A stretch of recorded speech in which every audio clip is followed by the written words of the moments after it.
અનુસૂચિત જનજાતિના વિદ્યાર્થીઓ ઉચ્ચ અભ્યાસ કરી શકે એ માટે છેલ્લા 2010થી પોસ્ટ ગ્રેજ્યુએટ સ્કોલરશિપની યોજના ચાલુ હતી, જેના થકી બીએસસી નર્સિંગ હોય, જીએનએમ નર્સિંગ હોય, ડિગ્રી એન્જિનિયરિંગ હોય જેવા અનેક ઉચ્ચ કક્ષાના અભ્યાસો માટે વિદ્યાર્થીઓ એ સ્કોલરશિપના આધારે ભણી શકતા હતા.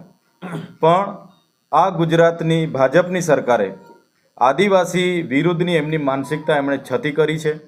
28/10/2024ના રોજ એમના આદિજાતિ વિકાસ વિભાગે એક પરિપત્ર પાડીને આ સ્કોલરશિપની યોજનાઓ બંધ કરવામાં આવી છે.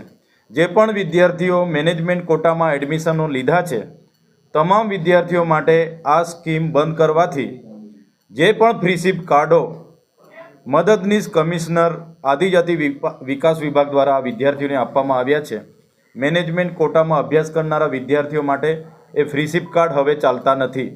સાથે જે સ્વનિર્ભર કોલેજો હતી, જેમણે મેનેજમેન્ટ કોટામાં વિદ્યાર્થીઓને એડમિશનો આપ્યા હતા, એ કોલેજો હવે આ આદિજાતિ વિદ્યાર્થીઓ પર પ્રેશર લાવી રહી છે કે તમે કાં તો રોકડા ફી ભરો, કાં તો તમે તમારું એડમિશન કેન્સલ કરાવો, અને ડોક્યુમેન્ટ પણ રિટર્ન કરી રહી છે.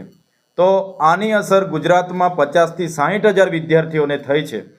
અગાઉ દિન 15 પહેલાં અમે બિરસા મુંડા ભવનનો ઘેરાવો કર્યો હતો અને 15 દિવસનું અલ્ટિમેટમ આપ્યું હતું. ત્યારે હવે અમે આ અઠવાડિયામાં દરેક જિલ્લાના આદિજાતિ મદદનીશ કમિશનરની કચેરીએ આ જ રજૂઆતો માટે જવાના છે.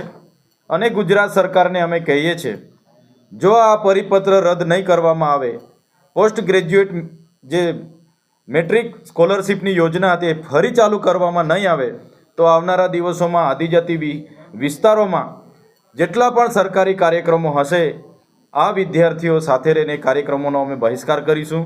આદિજાતિ વિસ્તારોમાં મદદનીશ આદિજાતિ કમિશનરની જે કચેરીઓ છે એને પણ આવનારા દિવસોમાં અમે તાળાબંધી કરીશું.